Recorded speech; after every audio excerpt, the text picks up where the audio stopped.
Bismillahirrahmanirrahim, chers élèves première bac sciences. Dans cette séance 5 du chapitre la dérivation, on va voir parmi les applications les plus intéressantes de la fonction dérivée, c'est comment déterminer les variations d'une fonction à partir de la fonction dérivée. Les propriétés avec exemple d'application et deuxième application, les extrémums d'une fonction dérivable. Propriétés avec quelques remarques. On termine la séance avec des exercices d'application. Donc dans cet exemple, on va voir la fonction f de x est égale à x puissance 3 moins 3x carré plus 1, la courbe représentative de la fonction f. On va voir la relation qui existe entre les variations de la fonction f et le signe de la fonction dérivée. Premièrement, on va déterminer graphiquement les variations de la fonction f. Donc on a f, elle est strictement croissante sur l'intervalle moins l'infini 0, et strictement décroissante sur l'intervalle 0, 2, puis croissante sur l'intervalle 2 plus l'infini. Donc on a les variations de la fonction f. On a dit qu'elle est strictement croissante sur l'intervalle moins l'infini 0, et strictement décroissante sur l'intervalle 0, 2, et strictement croissante sur l'intervalle 2 plus l'infini. L'image de 0 c'est 1, et l'image de 2 c'est moins 3. On va essayer de calculer la fonction dérivée de la fonction f de x et étudier son signe. Donc la fonction dérivée de la fonction f, c'est la fonction, c'est 3x carré moins 6x, qui est tracée en rouge. On va essayer graphiquement d'étudier le signe de cette fonction. Donc on a la courbe au-dessus de l'axe des x sur l'intervalle moins l'infini 0 et 2 plus l'infini. Ça veut dire qu'il est positif sur les deux intervalles moins l'infini 0 et 2 plus l'infini. Et la courbe est au-dessous de l'axe des x, c'est-à-dire que la f' elle est négative sur l'intervalle 0,2. Donc le tableau de signe de la fonction f', donc on a dit que sur l'intervalle moins l'infini 0, il est positif, donc il s'annule en 0, son signe est négatif sur l'intervalle 0,2, il s'annule en 2, il est positif sur l'intervalle 2 plus l'infini. On va essayer de comparer les variations de la fonction f avec le signe de la fonction f'. Donc sur l'intervalle moins l'infini 0, la fonction f' de signe positif, f est strictement croissante. Sur l'intervalle 0,2, on a le signe de f' il est négatif, f est strictement décroissante. Sur l'intervalle 2 plus l'infini, le signe de f' il est positif, la fonction il est strictement croissante. Donc on peut remarquer qu'à chaque point du point A, on a une tangente à la courbe C, puisqu'il est dérivable sur S, une fonction polynôme.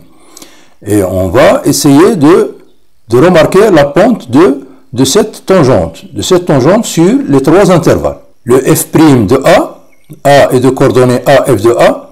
On a si la fonction elle est croissante, la pente, bien le nombre dérivé il est positif. Si la fonction elle est décroissante, le nombre dérivé il est négatif. À chaque point, on a une tangente de coefficient directeur, c'est la pente. Lorsqu'elle est croissante, il est positif. Lorsqu'elle est décroissante, le nombre dérivé, il est négatif. Donc, on va résumer ce qu'on a vu dans les deux propriétés. La propriété 1, soit f une fonction dérivable sur un intervalle i. Si f est croissante sur i, alors f' il est positif sur i. Si f est décroissante sur i, alors f' il est négatif sur i. Et si f est constante sur i, alors f' s'annule sur i.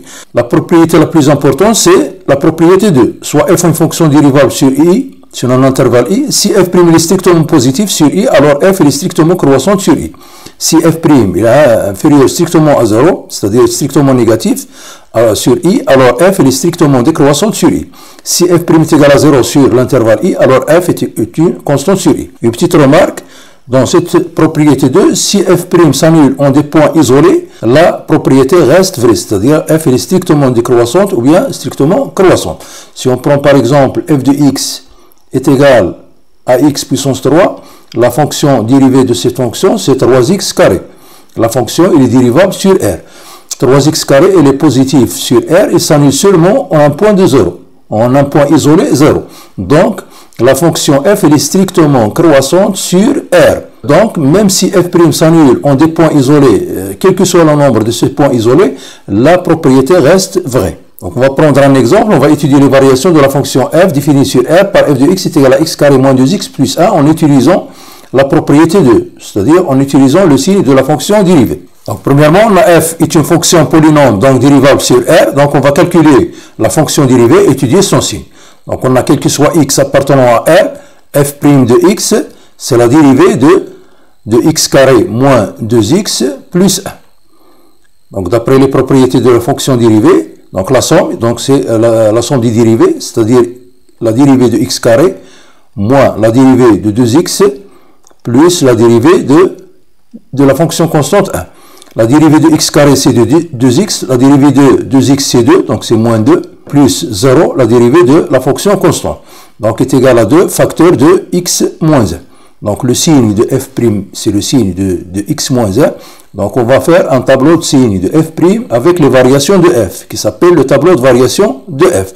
Donc tableau de variation de f. Bon, le tableau de variation de f, pour la première ligne, on prend les x, donc la fonction est définie sur R, moins l'infini plus l'infini. Donc pour le signe, premièrement le signe de f' pour la deuxième ligne, et pour la troisième ligne, les variations de f. Donc le signe de x moins 1, donc il s'annule en 1, donc à droite c'est positif, le signe de a, à gauche c'est moins. Donc f', le signe de f', il est négatif sur l'intervalle moins l'infini 1, et il est positif sur l'intervalle 1 plus l'infini. Pour les variations de f, donc f est strictement décroissante sur l'intervalle moins l'infini 1, et elle est strictement croissante sur l'intervalle 1 plus l'infini. On peut calculer l'image de 1. L'image de 1, c'est 1 moins 2, c'est moins 1 plus 1, c'est 0. Donc c'est l'image de 1, c'est 0. On peut calculer les limites de moins l'infini. Les limites de f en moins l'infini, en plus l'infini, en moins l'infini, c'est la limite de x carré. Donc c'est plus l'infini. Et en plus l'infini, c'est plus l'infini. Voilà le tableau de variation de f qui résume le signe de la fonction dérivée et les variations de la fonction f. Pour les extrémums d'une fonction dérivable, donc soit f une fonction dérivable sur un intervalle ouvert i et a appartenant à i. Si f admet un extrémum en a, alors f' de a est égal à 0. La première remarque, la courbe représentative de f admet une tangente parallèle à l'axe des x.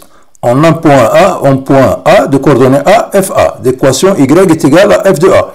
Puisque f' de a, le coefficient directeur est égal à 0, donc cette tangente elle est horizontale. Pour la deuxième remarque, la réciproque de cette propriété n'est pas toujours vraie. Si f' de a est égal à 0, alors f de a n'est pas nécessairement un extrémum de f. Donc il suffit de prendre la fonction f de x est égal à x puissance 3. La fonction x puissance 3, donc si on prend sa dérivée, c'est 3x carré, donc il s'annule en point 0. On a une tangente horizontale, mais en 0, on n'a pas un extrémum. On n'a pas, donc f de 0 qui est 0 n'est pas un extrémum de f sur R. Donc la réciproque de cette propriété n'est pas toujours vraie. Donc pour la propriété 2, on va voir la réciproque de cette propriété. Donc si f' de a est égal à 0, on ajoute que f', c'est-à-dire le signe de f' change de signe en a. C'est-à-dire à gauche et à droite de a, on change de signe. Dans ce cas, f de a est un extrémum de f sur i. Qu'est-ce que ça veut dire? Ça veut dire que f' il change de signe. Donc la fonction f, elle est décroissante puis croissante. Donc on a un extrémum au point A, soit la fonction à gauche en A, elle est croissante, puis décroissante, donc on a un extrémum en A. Donc le premier exercice d'application, on a la courbe C tracée ci-contre et la représentation graphique d'une fonction définie et dérivable sur l'intervalle moins 4, moins 2. Donc premièrement, on va dresser le tableau de variation de f en mettant en évidence le signe de f'. La deuxième question, déterminer graphiquement le signe de f. Donc faites pause à la vidéo, essayez de faire cet exercice. Premièrement, on a ici une fonction qui est définie sur l'intervalle moins 4, 2. On a ici moins 3. Ici on a moins 2, moins 1, 0, 1, 2. Premièrement, on va dresser le tableau de variation. Le tableau de variation qui va contenir le signe de f'. Donc le tableau de variation de f, il va contenir 3 lignes.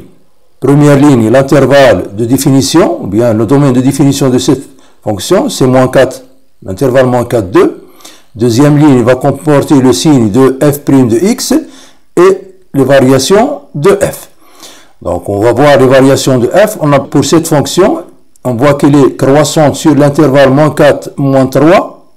Donc on a une tangente horizontale en 3, donc la dérivée, sa fonction dérivée s'annule en moins 3. Puis il est décroissante. La fonction il est croissante sur l'intervalle moins 4, moins 3. Puis il est décroissante sur l'intervalle moins 3, moins 1. Puisqu'on a une tangente horizontale en moins 1, au point d'abscisse moins 1. Donc la fonction dérivée elle s'annule. Donc on a ici la fonction elle est décroissante. puis il est croissante sur l'intervalle moins 1, 1, donc il est strictement croissante sur l'intervalle moins 1, 1, on a une tangente horizontale au point d'abscisse 1, donc on a f' de 1 est égal à 0. Voilà, donc pour le signe de f', donc si f, on a f, il est croissante sur l'intervalle moins 4, moins 3, donc le signe de f', il est positif. Elle est décroissante sur l'intervalle moins 3, moins 1, donc le signe de f', il est négatif. Et elle est croissante sur l'intervalle moins 1, 1, donc le signe de f', il est positif. Et elle est décroissante sur l'intervalle 1, 2, donc le signe de f', il est négatif. Pour compléter ce tableau de variation, l'image de moins 4, c'est 1. Donc l'image de moins 3, c'est 2. L'image de moins 1, c'est moins 1. L'image de 1, c'est 2. Et l'image de 2, c'est 1,5. 1,5 ou bien 3,5. Voilà le tableau de variation de f. Pour la deuxième question, on va déterminer le signe de f. Le signe de f, lorsque la courbe est au-dessous de l'axe des x, donc f il est positif, c'est au-dessous, donc la fonction elle est négative. Le signe de la fonction f, graphiquement, on a x, le signe de f. Donc on a l'intervalle c'est moins 4, 2. Donc sur l'intervalle moins 4, moins 2, on a la courbe CF est au-dessus de l'axe des x. Donc c'est la fonction f, elle est positive sur cet intervalle. Donc elle est positive. Donc l'image de moins 2, c'est 0. Sur l'intervalle moins 2 jusqu'à 0, on remarque ici que le graphe ou bien le CF, il est au-dessous de l'axe des x. C'est-à-dire f, il est négatif sur l'intervalle moins 2, 0. Moins 2, 0, il est négatif. F, le signe de f, il est négatif. L'image de 0, c'est 0. Sur l'intervalle 0,2, la courbe de CF est au-dessous de l'axe des x, c'est-à-dire f il est positif dans cet intervalle. Voilà le signe de f. Donc passons maintenant à l'exercice d'application 2, soit f une fonction numérique dérivable sur l'intervalle moins 2, 5. On va compléter son tableau de variation suivant. Donc on a les variations de f, on a croissante sur l'intervalle moins 4, 1. Donc le signe de f', il est positif sur. Donc puisqu'on a ici un extrémum, donc la dérivée elle s'annule en 0, puisqu'on a un extrémum, et f', il va changer de signe. F' changer de signe parce que la fonction elle est croissante puis décroissante. Donc la fonction f elle est décroissante sur l'intervalle 0,1, c'est-à-dire le signe de f' il est négatif. Donc f' il s'annule en 0. On a ici un extrémum. De même, on a sur l'intervalle 0,1 la fonction elle est décroissante et sur l'intervalle 1,5 elle est croissante. C'est-à-dire le signe de f' dans l'intervalle 1,5 il est positif. Puisqu'on a ici un extrémum au point d'abscisse 1, donc la fonction dérivée s'annule en 1. Dans la prochaine vidéo, Inch'Allah, on va voir la correction de cet exercice. On va considérer la fonction f définie par f de x égale à x carré moins 3x plus 6 sur x moins 1. On va montrer que la courbe de f admet deux tangentes parallèles à la droite d'équation y est égale à moins 3x. Et on va écrire les équations de ces deux tangentes. À la prochaine vidéo, Inch'Allah, et merci.